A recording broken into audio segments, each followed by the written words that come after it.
Hello, ladies and gentlemen, and welcome back to the commentary desk. We are moments away from game number 3 that we'll be broadcasting today. This time it's out of Group B, and it's Trig Esports going up against Spicy Waffles.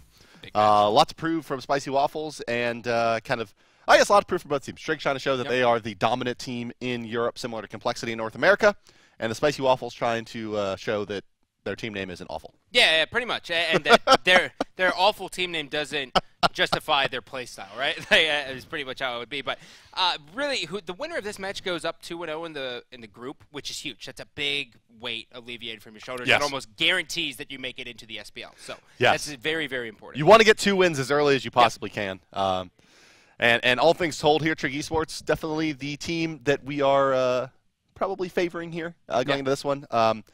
Have gone to the finals in the first 2 weeks. They did lose Panthera last week, but did win the first week of the qualifiers. And now looking for a set of wins this week to put them propel them into the Smite Pro League, where they have high hopes, I'm sure.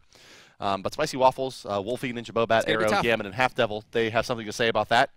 And let's go ahead and take a look at the picks and bans and see how this one shakes out, guys. It's Spicy Waffles versus Trig. Left side of your screen is going to be the blue squad, Spicy Waffles. The right side is Trig Esports, top and bottom, respectively. This is going to be interesting to see what Spicy Waffles prioritizes here with the ban. So first ban out is going to be Giannis. High mobility. You know, this guy's in this weird place where people don't want to play him mid, but then people want to play him mid, and then they don't think he's really good, so they don't think he's ban-worthy. But then when they play him, he just does everything because it's instant synergy. So kind of a global ban here coming out as Thor's going to get taken out as well as Athena. Yeah, Thor, Athena. So global repositioning presence being banned out here between these two teams primarily so far. Poseidon, not truly global, but damn fast. Also going to be removed from the pool. Yeah, he's fast. Similar kind of idea here. Overload one side.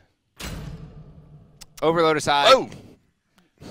So there we go. We're going to see go ahead and Serket's going to get picked up. Serket is going to be very, very strong early on. The big thing with Serket, though, is by picking her up, you have to really wait until she hits like 9 to 15 before she's really doing all the damage that she needs to get out, which then she just jumps out of target, she does the thing, she kills you. Option over to Trig Esports, they're going to go ahead and grab Arachne. So Arachne getting very, very favored here in Europe. Well, it's Arachne and Serket, 2 assassins picked up in the first picking phase here. Trig with the second pick as well. What's it going to be? It will be the Cupids. Xiblanque not being favored by them. Usually it's one of the 2 here in this first picking phase. Spicy Waffles now with the Serket. Will they take the Sylvanas to pair up with it? That would be the likely pick. Indeed, it will be that. And finally, Xiblanque, question mark? Maybe an Artemis? Something like that. Artemis is the better matchup.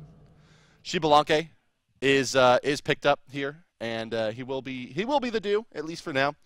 Looking to round out their picking phases, Trig Esports. A lot of physical damage already drafted for them. And they're going to add a little bit more to it. In addition to that, some true damage out of Bakasura. So solo lane domination potentially from young Xaylia. Yeah, Xaylia getting Bakasura. This is what we said in the pre-show of it. It was like, oh, are they going to let Xaylia get Bakasura? And the answer is yes. So when you're going against Xaylia Bakasura, you pretty much have to endure his level 5 and his level 9. He's going to go for the kill instantly almost every single time, and it's really just because he's that good of a player, so they have to worry about that. The ban phase here, Ares gets taken out, and then Hebo, or Habois, for you. Man? My goodness gracious. Well, I guess Trig looks at that as something they don't want to go up in the soul lane against their Bakasura. A pretty decent matchup for Habois overall. Can really go toe-to-toe with Bakasura in terms of damage output, and doesn't really get affected by the cripple too much coming out of that regurgitate. But there's a guy we haven't seen in a minute. It's Nuwa.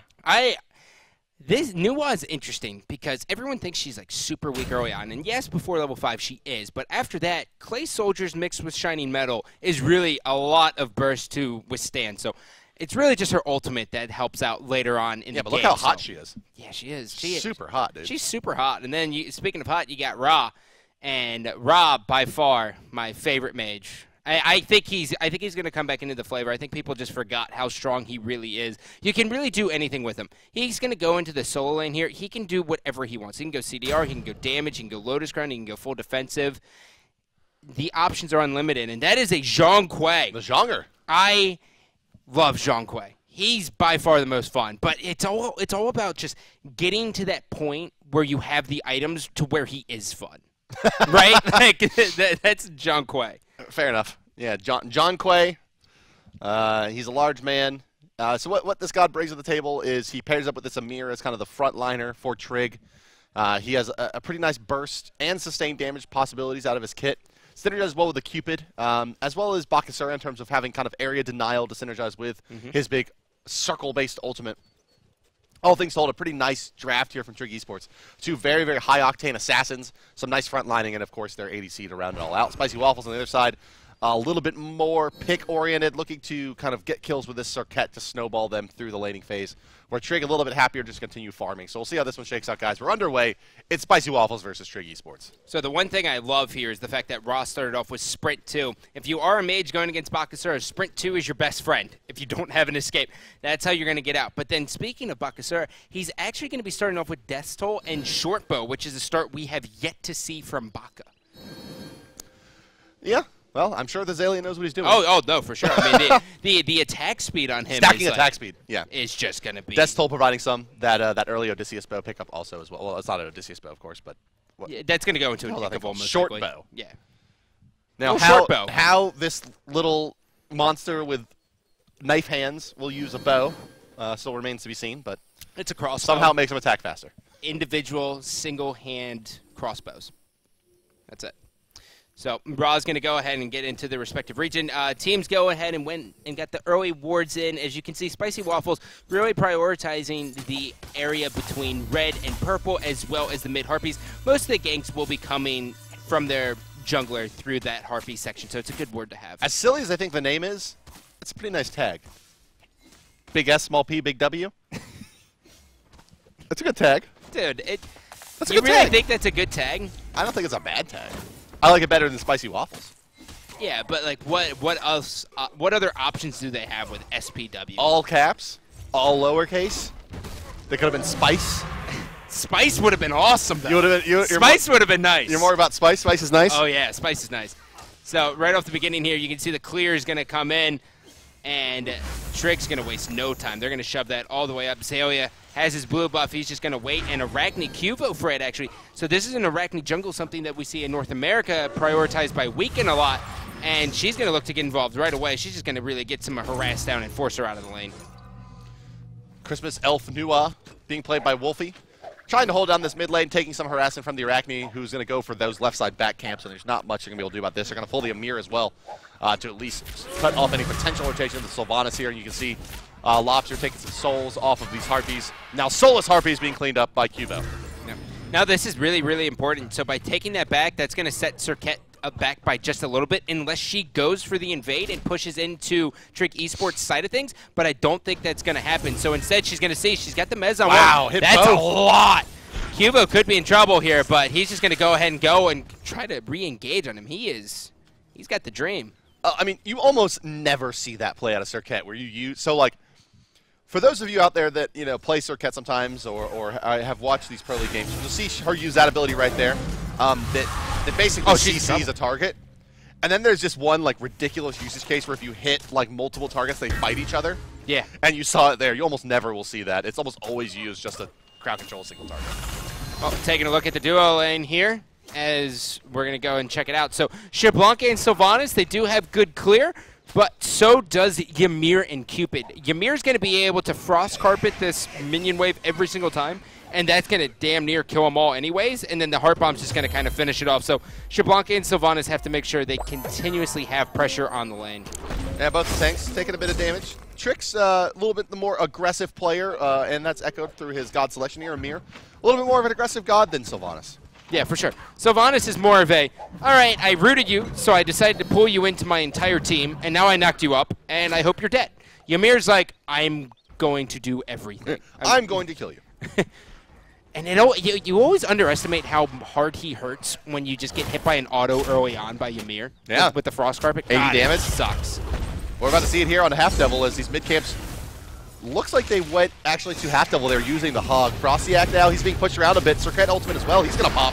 And down he will go. Luckily for Lobster there, Zhonghui not affected by that poison. Just a little bit outside of the range. Well, the spiders are going to come. Celestial Beam misses. Sylvanas looking for a pull, which is going to be Half Devil. Half Devil wants it.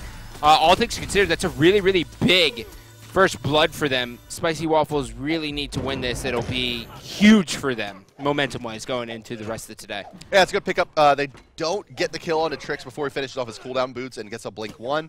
So now it's going to be a lot more viable as a roamer. And does have that cooldown reduction to boot. Does not have the Mark of the Vanguard that Sylvanas has, however, and is a level behind, no ultimate available. So that kill leads to a bit of an experience advantage for Spicy Waffles as they approach the 4-minute mark. So very, very interesting here is that Ymir didn't start off with anything. He goes, you know what, I don't want to deal with a starter item. I'm going to go right into boots. I'm going to get Blink and Hand of the Gods, and I'm going to get as many freezes as possible. This is definitely not the standard, but you can see the thought process behind it.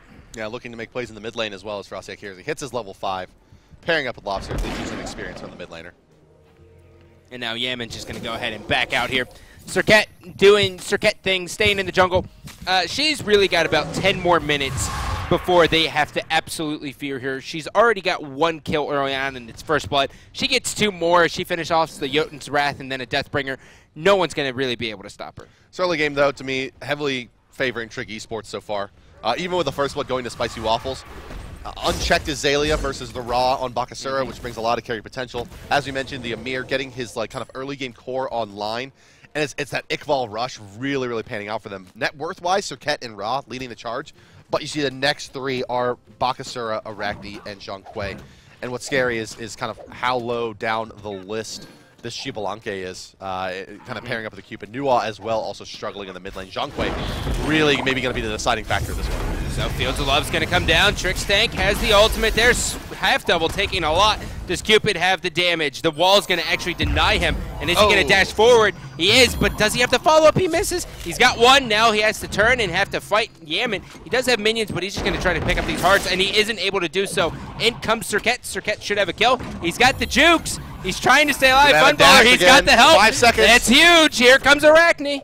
3 seconds for the dash. No, he is going to detonate. All the minions going to detonate as well. Fred does end up taking out Ninja Bobat, though, so it's the extended kind of 2-for-1 trade as Arrow gets soloed down by Zalia, who also takes the tier 1. Even though Wolfie got that ultimate kill on the Trix Tank, this is going to look bad for them. They're going to lose their tier 1 in the solo lane. Yeah, well, mid lane, you can see Demon Recall's out. He's looking for it. Wolfie, he's got the sticker on him. Lobster, he just needs to... Oh, man. The man fight. Yeah, that is a Nuwa going toe-to-toe and enduring that outside of having an ultimate. Normally, Nuwa kind of like, you fight her, and then she goes into your ultimate, and she goes under your tower, and you're like, yeah, okay, Nuwa, we get it. But she used her ultimate to kill the duo lane there, so didn't have it available and does give one up to Zhang Kui, but you got to think Lobster probably had that one in the back. Didn't need to go so aggressive necessarily. In the bag? I see what you did there. Yeah, you like that? Oh, Zhang Kui has a bag. So, Bakasura, a.k.a. Zalia, no shocker here. 1-0 already in the lane, and now he has Sprint 3. So now Ra has to ask himself how he plans on dealing with it. He's only got Sprint 2. He does have CDR boots, but you almost wonder if he should have finished out maybe an Aegis. He has no safe farm, though. He has to pretty much shove and rotate out completely, which means Zalia can either rotate and just stay in lane and get free farm, or just go and kill everyone mid lane. The Sprint 2 is supposed to be what lets him live in this lane. But it's supposed to. It's supposed to. Yeah. But so basically with the sprint and maybe a heavenly agility finished off, he should be able to just run away from the Bakasura. Yeah, no, that's what I mean. I almost wonder if he should have finished that going back in the lane after dying. Yeah. Not a bad thought. Maybe. Although the cooldown boots allow him to kind of heal himself up a little more often. Let's hold our thought is in the mid lane, and a lot of trouble here is Wolfie. We'll use the ultimate, as you mentioned. Lobster's going to move forward as well. Ultimate used. Wolfie, he's going to take a lot of damage for his trouble here. And does he have it? He doesn't. No last ghost there for Zhang. He just needed to stay in there a little bit. That's the thing about Zhang. You never realize how tanky you are until it's 20 minutes in the game, and then no one can kill you. Now, granted, the items kind of go with that. Whoa. Tank boots out of Zhang Kui. Yeah, he's got the reinforced shoes. My goodness gracious. So something you would have never seen last season, certainly. But you can see itemizing further and further down this idea of being this kind of frontline bruiser tank. Yeah. So this could either be with the uncommon sash. This could either go into an E-staff or it could go into a warlock sash. Either one is really, really good. I personally love the Warlocks just because it's going to give him even more tankiness to him, and then it's just going to stack with the E-Step, but Zalia already, again, this is getting ugly. The pain train. Yeah. The brakes have broken. and this one looks like pain train has no brakes. Yeah, it's getting out of control in the solo lane here. We're kind of casually mentioning it. Zalia continues to kill Arrow here, but this is going to turn into a big problem. Well, it's already a big problem. And the dual lane, another kill being found as Half Devil falls again. It's 6-4 in favor of Trig Esports at the 9-minute mark, and it may be a Gold Fury attempt now with the tank down. Gold Fury's going to get started here. Gold Fury should be tanked. It's not like Shablanka is going to run into here. Yaman, he's good, but he's not that good. And I don't think anyone's that good to go for it. He's going to try to make some plays. Starts and he's going to go looking for the hot plays is Yaman. Not sure about this one, though. He's going to get walled up, trying to go toe-to-toe. And this looks like a little bit of tilt coming out of the Shibalanke. Well, he's going to be able to make it out of here. Okay. Oh, wow, Yaman. He's able to live. All right, now eyes turn to Cubo Fred. Lobster's here. Does Wolfie have the damage? He doesn't. That's only going to hit about 70 and here damage comes the bunny rabbit. Yep. Baka's here. There's one. Baka's jumping in. Does he have an ultimate available here? He does not have it, so no kill potential, really. Yaman, you know, it looked like it was such a scary play, but he really forced that fight. That was really, really good. It was, but I don't advise it to anyone. Well, he forced the fight, but it wasn't a good fight. Yeah. Right, Wolfie still died. You know, like, sure he did it, and it was flashy, and he lived. Full, Bart, half full. All right. Yeah. Okay. Fair enough. It was nice looking. It looked great, but yeah, if Wolfie didn't die, that's a huge win. But Wolfie died. Yes. So not a huge win. Yeah. Just a win.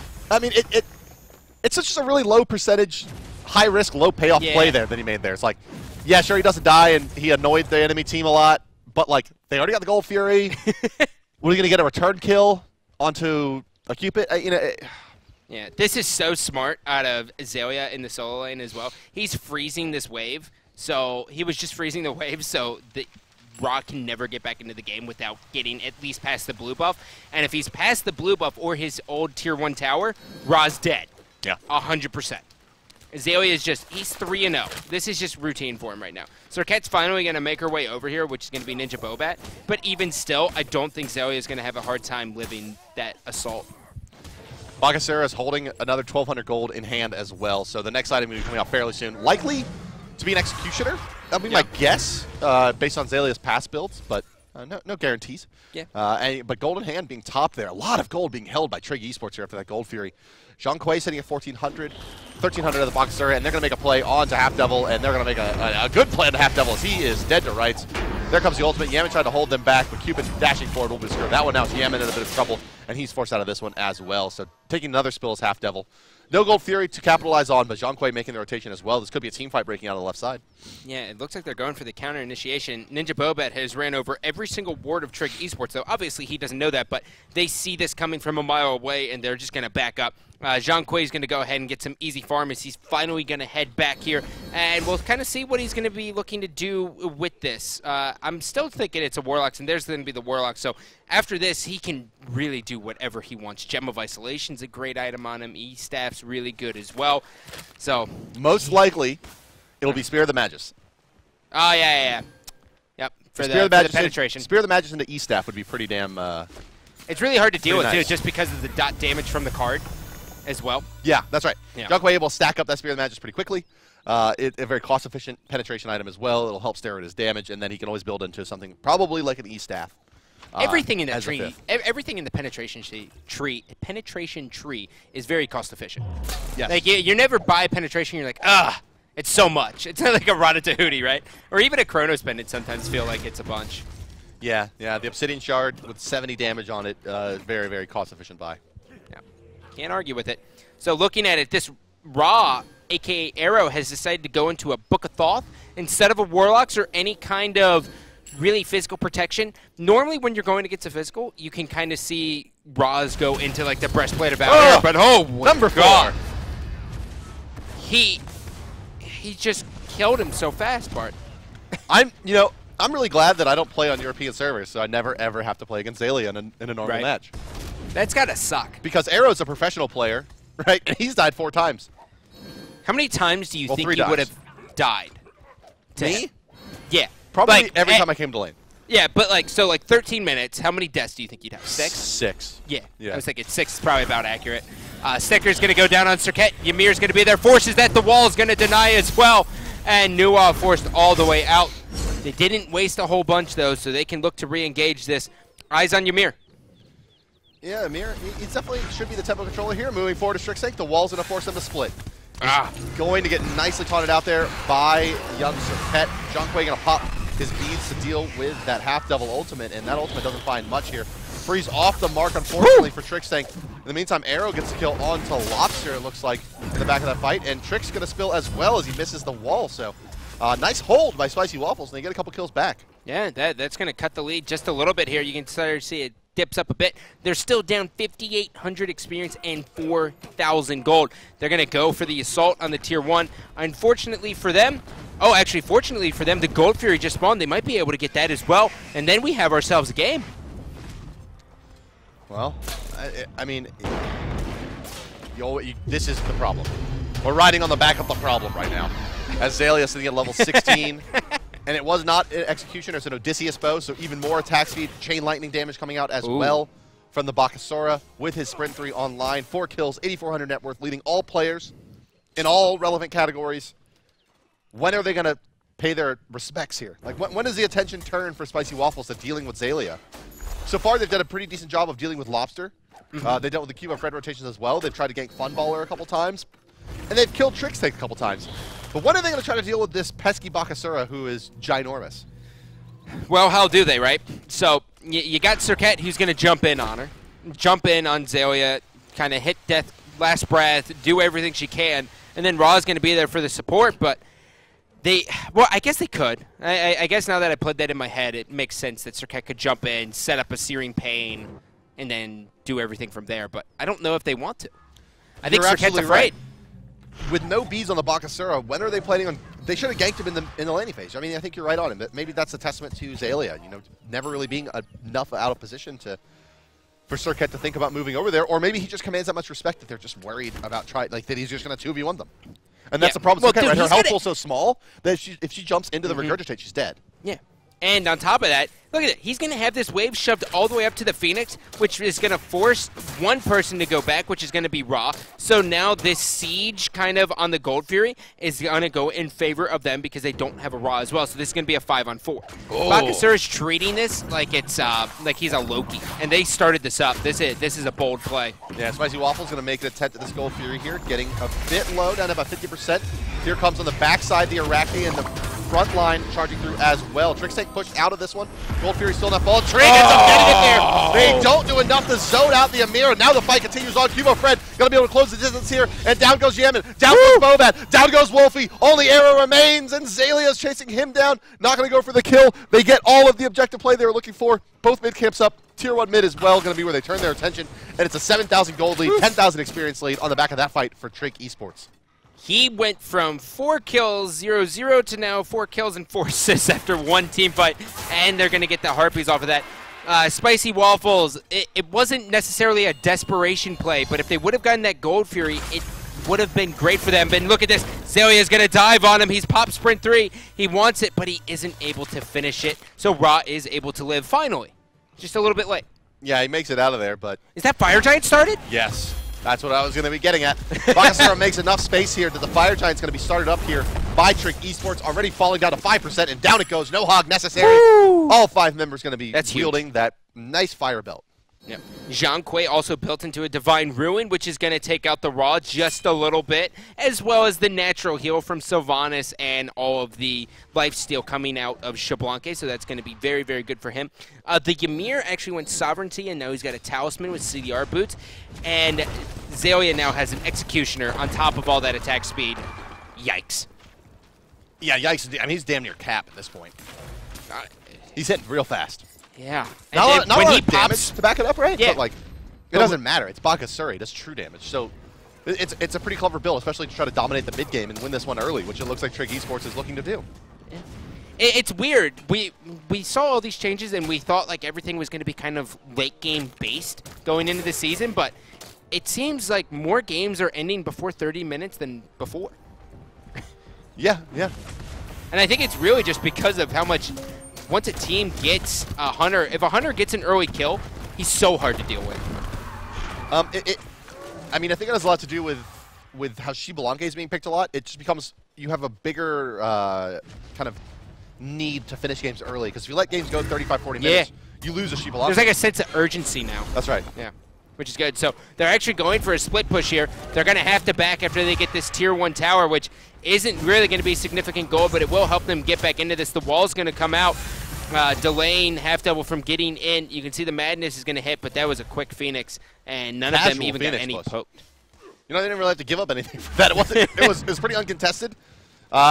And it's because Yemen's trying to get this split push down, get some gold for the team. Bakasur are going to recall to deal with this. They're not going to want to trade the Phoenix here. And really, Yemen, maybe now that they know Bakasur is recalling, they see it with the new all minions, should go and try to just push down that tier 1 mid. It's only about 1 hit away. But he will take tier 2 right side, and he can likely transition and get a little poke to that tier 1 in the mid lane as well.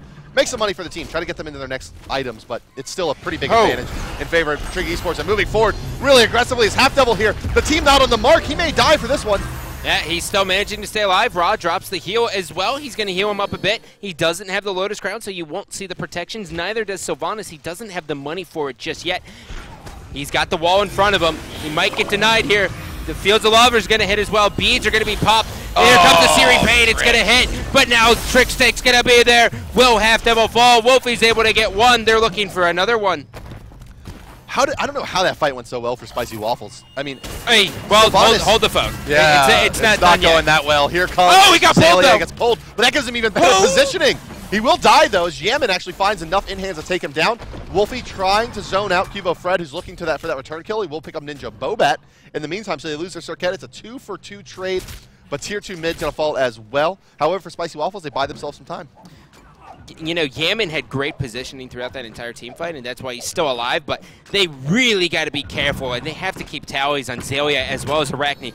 Both of those two gods really just want to get a single one-on-one fight and kind of rip you apart that way. If you are accounting for them in the team fight, missing or not missing, you can expect it, and then you can kind of shut down Arachne a little bit better. But, like, if Arachne just kind of, like, slips in on the backside, you're like, oh, yeah, I'm dead. Yeah, Arachne's sliding in. Yeah. Sliding into those DMs. And she's got a Spirit Road coming up next. Yeah, so similar to what we saw at the Thor last time. Go to the back lines, have a Spirit Robe, and you're going to be at least having a good shot at making it in and out and dealing a lot of damage. Spirit Robe, reducing the amount of CC you can take overall. Yep. So, Deathbringer online here for Circuit. Circuit now, if she jumps on anyone, it should pretty much secure her a kill. The way her kit is, it's very unlikely that she won't be able to burst one of the squishies with Jotuns and Deathbringer. Taking a look at the player damage here overall. You know, everyone doing fairly well on the side of Trig Esports. What really stands out to me here is that under 5K output by Ninja Bobat so far in this game. Under 6K from the Ra. Under 6. Sylvanas, I mean, basically, two of their cores have the same amount of damage, in one case less than Half Devil as a support. Just Spicy Waffles just not getting it done out of this. This Circuit especially not. I mean, look at her. No, that's not good for second lowest Circuit in the game. Yeah, Circuit should never be that low in the game. She should never be below a support, ever. Especially when you just look at the items. I mean, one fight should give her like 12,000 damage, right? Like, it has that potential, but realistically, if she jumps on one person, she just needs to play it a little bit slower and just wait for her teammates to set her up with the stun and then just jump on someone. But the problem is it feels like she's afraid of Xayah, which she has to be. But if she does get him in a one-on-one and he's not expecting it, she could take him out. Well, at 2, 3, and 4, and only dealing that little player damage, you would expect her to have a lot more farm. Like, you'd expect it to be, okay, I'm prioritizing my PvE farming over trying to get kills, but that's also not the case, as Circuit not one of the higher net worth gods in the game either. Yep. In fact, sitting in the second lowest position in net worth as well as damage dealt. Just not a great game for Ninja Bobat. They got to be careful here. They're pushing down the tier 2, but the Fire Giant has been taken. Half Devil is going to go ahead and back. Ninja Bobat forced back as well. They're all going to go back, get some items, get that last thing. This is the last fight. Xayah now pushing out the far left. They won't have Xayah, but they really don't need him. No, they really don't. And he's really far back. Just kind of slowly making his way up the map as the fight rages here at the right side Phoenix. Seer Pain comes through, but Lobster already has the kill on the Half Devil, which means that, well, with Fire Giant active, they could probably push this one right on through as Xayah looks to kind of join the fight. He may just regurgitate on this mid Phoenix, though, and try to just backdoor it altogether. Yeah, I think he's going to take out the far left one. He does have to worry about Ninja Bobat and Shablanke, who are there. They're kind of just sitting there. The regurgitate has come out. Good call. And he's going to turn his eyes, and that's going to be 110. And look at this 1v1. That's a 1v2. Holy sweet mother of Mirtha. I don't know who Mirtha is, but... Was that like America and Bertha? Mirtha? Bertha? Sweet mother of Bertha? Yeah, whatever. All I can tell you is that Xaylia just... He ate. He beat the shit out of those two gods. That was... Yeah, like... Well, that was disgusting. He hit him in the face with a baseball bat. And Trig wins this game now. There's no like, way it's all of a sudden like Xaylia was wielding baseball bats in his hands. Yeah. And he just punched Shablanke in the face. God almighty. For playing with like a yo-yo. Like, dude, that was... You're not going to see a better 1v2 than that for a long time, dude. All right, that was quite a spectacular end for Xaylia there. Like, you could see it, too. Like, Spicy Waffles had in their head, like, Serket was hiding behind the wall. Shablanke was around the other wall. Bait like, him in, guys. We're going to kill him. This is going to work. And then, like, Regurgitate goes down, and then Serket goes in, and she gets erased. Dude, oh, my nuts. goodness. Xaylia is so fun to watch, man. How much damage did he do? Too much. Just, hold on. It's okay. We'll figure it out. He did 14,000. 14K, so he tripled up, really, the assassins from their side. But let's take a look at the Group A standings, hopping back over there and see how it shook out during our absence as we watched Spicy Waffles there drop to Trig. Wasted Talent has lost again. Team Dignitas moves to 2-0. LC and Panthera both at 1-1. So Panthera, oh no, maybe facing an elimination game coming up pretty soon. They have to worry about this. So I think Panthera has to play Yeah, Panthera Dig, and then London Conspiracy versus Wasted Talent. Panthera has to beat Dig to force that, or else we're looking at a huge tie. Because if London Conspiracy takes out Wasted Talent and Panthera loses, that pretty much guarantees them. That's right. That's right. Wow. And Dignitas looking to go 3-0 in their group at 2-0, likely a lock. But can they win this next game? That's huge. That's the big question. But taking a look at the other group here, which is the group we just did, Group B. As we take a look here, Trig Esports, no shocker, they're up 2-0. Pointless and Spicy Waffles tied 1-1. These next couple of games for Spicy Waffles will be very, very important here, as Pointless is looking to make it into the SPL as well, as they were able to beat Upcoming Stars. Absolutely, yeah. Upcoming Stars looking a little bit on tilt, maybe at 0-2. Trig Esports and Dignitas, both at the top of their respective groups. Probably would have expected Panthera to be in that 2-0 position, not Dignitas. But hey, any given Sunday, coming and showing up. It is Sunday. Here is Dignitas, and Young Bay bringing those guys to a couple victories here so far today. Well, let's go ahead and take a look at what went down in that Panthera versus London Conspiracy game, guys, that we just missed. And then we'll be back with our next game, which is, of course, Team Dignitas going up against the boys of Panthera, guys. So don't go anywhere. We'll be back with that, but enjoy Panthera versus London Conspiracy highlights.